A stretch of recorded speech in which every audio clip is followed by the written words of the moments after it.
guys, give the gift of security this holiday season thanks to our friends at NordVPN. With their help, the internet can be free of online threats, censorship, and surveillance. This is more than a VPN. NordVPN's threat protection shields you from malware, trackers, and ads, while their dark web monitor notifies you of any leaks of your credentials. The MeshNet allows you to connect your devices remotely and securely. But my favorite part of NordVPN is that they are privacy-oriented. They don't track or share what you do online, and your traffic is always protected with a robust encryption. One account can protect up to 6 devices with 24/7 customer support and a 30-day money-back guarantee. NordVPN makes the perfect gift for the family. Become safer online with a single click and never stop with the fastest VPN on the planet. Get a huge discount on NordVPN's 2-year plan plus 4 months free when you go to nordvpn.com/Sonnen or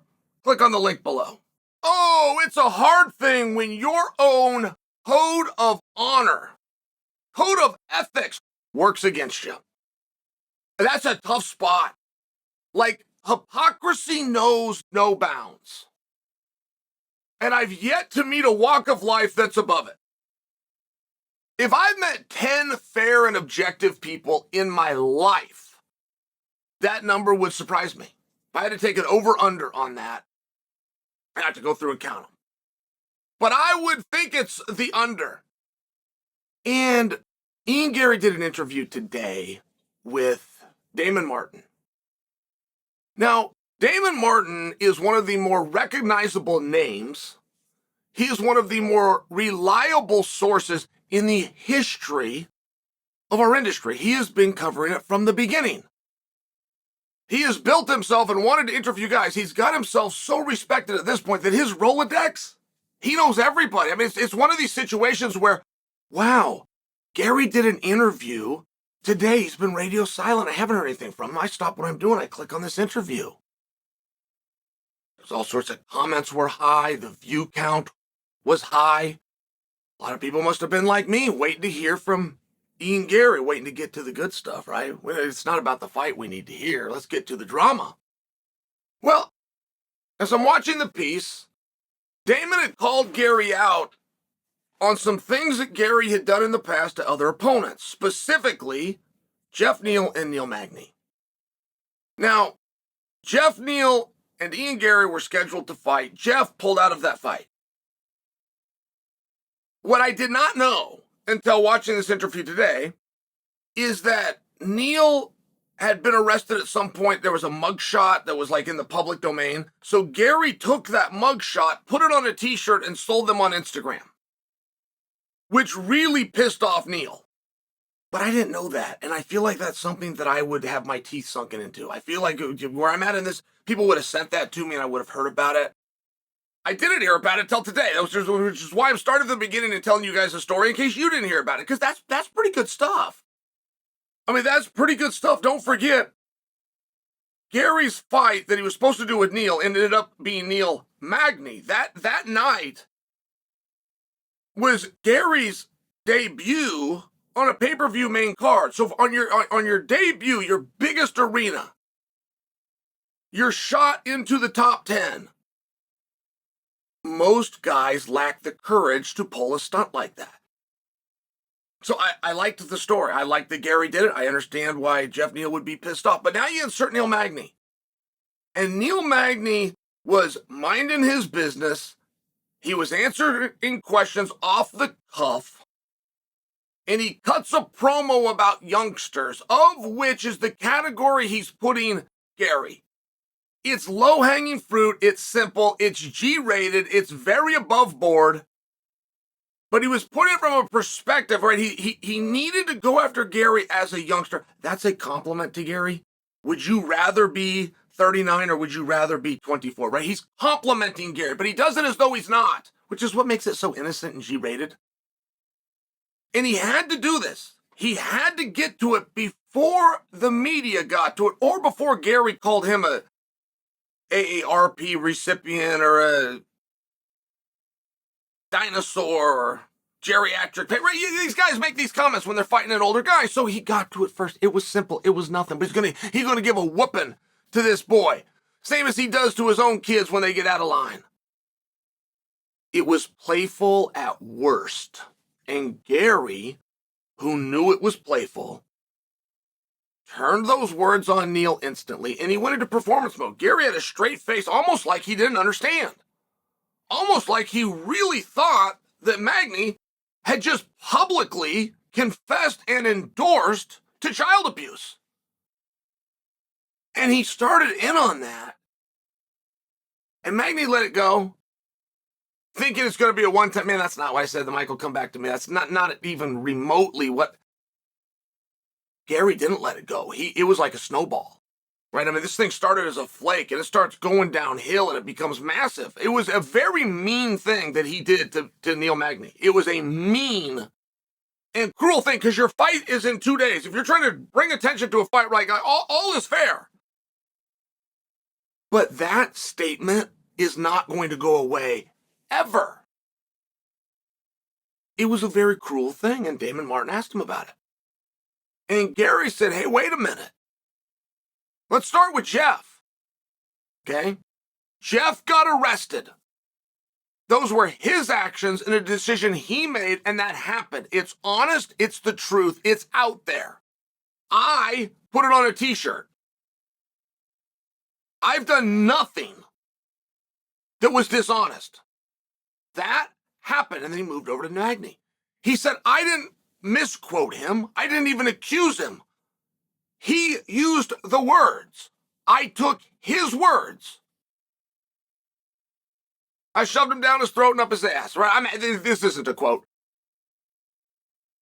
He said, I did nothing wrong. I didn't cross any line. I was not out of bounds, and I'm not sorry I did it. I brought up the truth. I told the truth about these guys. Okay. That's fine. If you have a code, whatever your code is, it's very helpful. If you're building a hero, that hero will have a code that is oftentimes not even in conjunction with the law, but if he is consistent and shows an integrity to his own code, that's where heroes come from. So there's no problem here. It's just if we're to look at that code, that's what Sean Strickland did to him. Sean did not make things up. Sean was not wrong. Sean did not believe, report a false rumor or a false claim. He took the truth. He took what happened. He took what's out there. He took what anybody else could find on the internet. He took what's said. He took what was done. And he put it in the same place that it already was, on the internet. I mean, right, but do you see you see where this becomes a problem? One thing that the hero must do, the hero must adhere to his own code. He must have a fierce loyalty and integrity to his code. Even if that code is not in conjunction with the norms and or laws. If they're his laws, but it goes both ways. So it's a very interesting position. I mean, if Garry was to come out at a press conference, there's only a few ways to handle this, right? But if he was to come out with what he told Damon Martin, hey, these guys didn't do anything wrong. Everyone asked me about my wife and the book and the Amazon, those things all happen. That's my super hot wife, and she wrote a book, How to Get a Young Guy, and apparently she's good at it, because look at me. I mean, right, he could go out and do that and say, man, I've done this to some other guys. Hey, if it's my turn to take one, bring it on.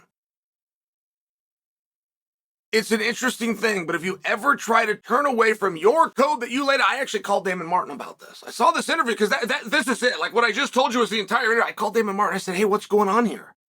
I watched this piece you put out today. Drops at 8 a.m. on December 8th. That's today. I checked the date. I checked everything. You didn't bring up the Sean Strickland. And I want to know why. Because what I had hypothesized and assumed right off the bat is there was a deal made before the interview came. Hey, I'll give you the interview, but you don't touch this topic at all. Do we have a deal? Can we work together? And that would have surprised me if Damon would have said yes, because that would not be something that Damon would generally concede to. He wouldn't be wrong or unethical from any kind of journalistic practice to do that. It's just not something that he would do. He would be stepping away from his own code. So I just called him. He said, nope. He said, Chael, you got it all wrong. He said that was done roughly 2 months ago.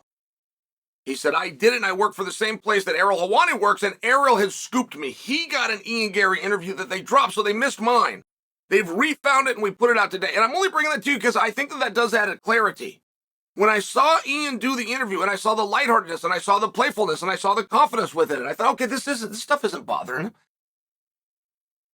He hasn't done other interviews, and he deleted his social media accounts. He publicly said he deleted his social media account. If you go to his Twitter account, you will find that it still exists. It's just blocked for select people, right? However that works. So every sign that he's given is that he's been irritated and he's been bothered. He's been irritated and bothered at somebody who used his own rules against him, which a hero cannot do. And I've just been curious this entire time how he's going to handle this. And once it's done, I'm going to observe it. I'm going to identify it for you guys, and then we're going to judge whether it worked or not.